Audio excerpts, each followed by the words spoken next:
രാവിലെ ഇന്ന് ചപ്പാത്തിയും സോയാബീൻ കറിയുമായിരുന്നു. ചപ്പാത്തി ഇത് കടയിൽ നിന്ന് ഇൻസ്റ്റൻ്റായിട്ട് വാങ്ങിക്കുന്ന ചപ്പാത്തിയാണ്. എനിക്ക് സത്യം പറഞ്ഞാൽ ഈ ചപ്പാത്തി കുഴച്ച് ഇങ്ങനെ കറക്റ്റ് പരുവത്തിന് ഇങ്ങനെ പരത്തി എടുക്കുന്നതിന് എനിക്ക് അറിയത്തില്ല. ഞാൻ 2-3 പ്രാവശ്യം ട്രൈ ചെയ്ത് അങ്ങനെ പിന്നെ ഞാൻ അതിന് മെനക്കെടാറില്ല. കടയിൽ നിന്നങ്ങ് വാങ്ങിച്ച് ഇൻസ്റ്റൻ്റായിട്ടുള്ള ഈ ചപ്പാത്തി വാങ്ങിച്ചങ്ങ് റെഡിയാക്കിയാണ് ചെയ്യുന്നത്. അന്നേരം ചപ്പാത്തിയും സോയാബീൻ കറിയുമായിരുന്നു. ഇത് കുട്ടികൾക്ക് ഇഷ്ടമാണ്, അതുകൊണ്ടാണ് റെഡിയാക്കുന്നത്. എനിക്കത്ര ഇഷ്ടമൊന്നുമല്ല ഇത്. അന്നേരം അവരുടെ ഇഷ്ടത്തിനനുസരിച്ച് റെഡിയാക്കുന്നതാണ്. അതുകൊണ്ട് ഞാൻ ചപ്പാത്തി സത്യത്തിൽ ഉണ്ടാക്കാറില്ല. അന്നേരം അത് കഴിച്ച് പിന്നെ ഉച്ചയ്ക്ക് മീൻ കിട്ടിയത് നെത്തോലി മീനായിരുന്നു. അങ്ങനെ നെത്തോലി കറി വയ്ക്കാമെന്നും പറഞ്ഞൊക്കെ നിന്നപ്പോഴത്തേക്കാണ് അപ്പുറത്തെ വീട്ടിൽ നിന്ന് ഒരു കഷ്ണം ചക്ക കൊണ്ട് തന്നത്.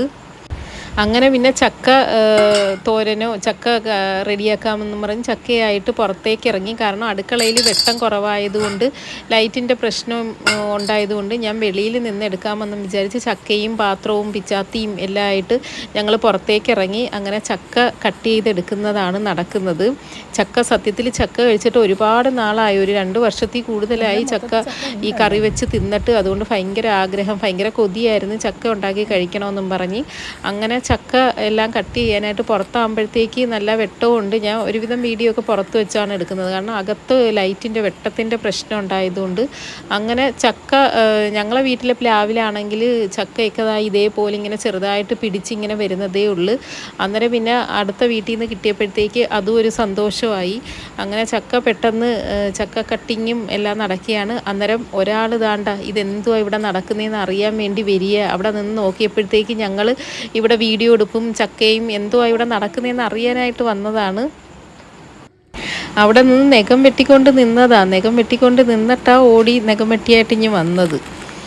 അങ്ങനെ ഇങ്ങനെ ആക്കുന്നതിന് കുറച്ച് പാടായിരുന്നു. പക്ഷേ ചക്ക ഇളക്കിയെടുക്കുന്നതിന് വലിയ ബുദ്ധിമുട്ടൊന്നും ഇല്ലായിരുന്നു. പെട്ടെന്ന് തന്നെ ഇളവി വന്ന്. അങ്ങനെ ചക്കയൊക്കെ ഇളക്കി എടുത്തുകൊണ്ടിരിക്കുകയാണ്.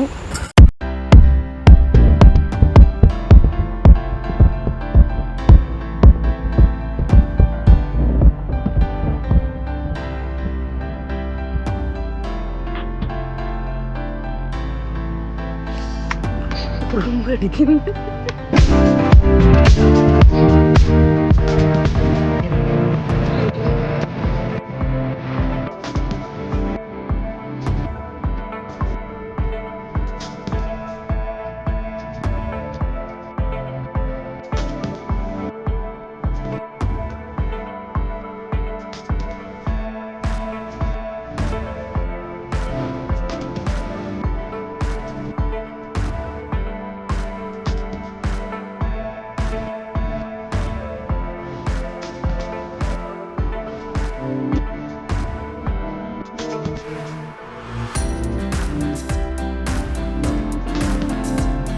പുറത്ത് വെച്ച് ചെയ്യുന്നതായതുകൊണ്ട് മടലൊക്കെ അങ്ങോട്ട് തന്നെ അങ്ങ് ഇടാൻ പറ്റി.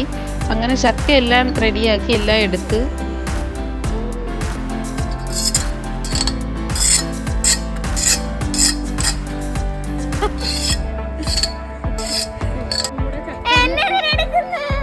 ചക്കയിൽ ഫോക്കസ് ചെയ്യണം.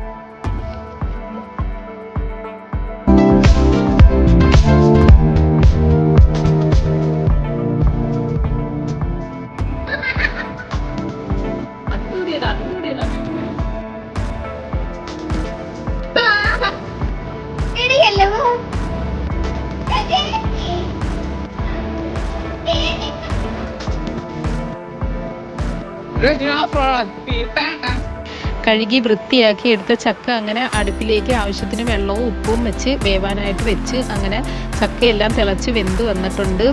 അങ്ങനെ വെള്ളമെല്ലാം വറ്റി വന്നപ്പോഴത്തേക്ക് അതിനാവശ്യമായ അരപ്പെല്ലാം അരച്ചിട്ട് തേങ്ങായും പിന്നെ കുറച്ച് മഞ്ഞൾപ്പൊടി, പിന്നെ ജീരകപ്പൊടി, പിന്നെ വെളുത്തുള്ളി, പിന്നെ കുറച്ച് കറിവേപ്പില, പിന്നെ കുറച്ച് കുരുമുളക് പൊടിയും കൂടെ ചേർക്കുകയാണെങ്കിൽ ഒരു നല്ലൊരു എരിയുമായിട്ടുള്ളൊരു ഫ്ലേവർ കിട്ടും. അന്നേരം കുരുമുളക് പൊടി എല്ലാം അരച്ച് ചേർത്ത് നല്ല കുഴച്ച് ചക്ക റെഡിയായി എടുത്തിട്ടുണ്ട്. പിന്നെ ആവശ്യത്തിന് കടുകും കൂടെ വറുത്തൊഴിച്ചാൽ നല്ല മണവും നല്ല രുചിയും നല്ല ടേസ്റ്റി ആയിട്ടുള്ള ചക്കക്കറിയെന്നോ, ഞാൻ ചക്കക്കറി എന്നാണ് പറയുന്നത്, ചക്കത്തോരനോ ചക്ക അവിയലെന്നോ ഒക്കെ പറയാം. അപ്പോൾ മീൻകറി ഇതാ തിളച്ച് വേവുന്നുണ്ട്. നല്ല മാങ്ങയിട്ട നല്ല നെത്തോലിക്കറി തിളച്ച് വേവുന്നുണ്ട്. അപ്പോൾ കടുക് വറുത്തത് ചക്കയിലോട്ടും കൂടെ ഒഴിച്ച് നന്നായിട്ട് ഇളക്കി ആ എണ്ണയെല്ലാം ഒന്ന് ചക്കയിൽ പിടിക്കുന്ന രീതിയിൽ നന്നായിട്ടൊന്ന് ഇളക്കി എല്ലാം റെഡിയാക്കി എടുക്കുന്നുണ്ട്. അപ്പോൾ നെത്തോലിക്കറിയും റെഡിയായി വന്നിട്ടുണ്ട്. നല്ല മാങ്ങയിട്ട നല്ല നെത്തോലിക്കറിയാണ്. അങ്ങനെ ഇതെല്ലാം റെഡിയായി കഴിഞ്ഞപ്പോഴത്തേക്ക് ടേസ്റ്റ് ചെയ്യാനായിട്ട് അങ്ങനെ ചക്കക്കറിയും പിന്നെ മാങ്ങയിട്ട നല്ല പിന്നെ നെത്തോലിക്കറിയും കറിക്കും നല്ല ഒരു പ്രത്യേക ടേസ്റ്റ് ഉണ്ടായിരുന്നു. എന്തുമായാലും നല്ല ഒരു മണവും എല്ലാം ഉണ്ടായിരുന്നു. അങ്ങനെ മാങ്ങയിട്ട നെത്തോലിക്കറിയും ഒഴിച്ച് ചക്കയും എടുത്ത് അങ്ങനെ ഞാൻ പുറത്തേക്ക് വന്ന്, കാരണം പുറത്താണല്ലോ വീഡിയോ എടുക്കുമ്പം മൊത്തത്തിൽ അടുക്കളയിൽ വെട്ടം കുറവാണ്. അതാണ് ഞാൻ ഇത് കുക്കിംഗ് വീഡിയോ എല്ലാം പുറത്തോട്ട് എടുക്കുന്നത്. അങ്ങനെ ടേസ്റ്റ് ചെയ്ത് നോക്കാൻ പോവുകയാണ്.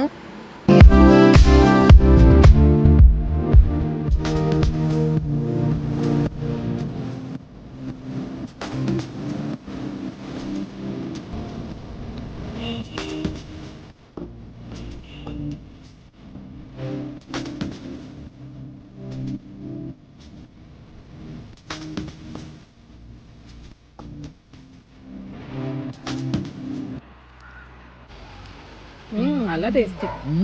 കൊള്ളാവോ? പ്രതീക്ഷിച്ചില്ല.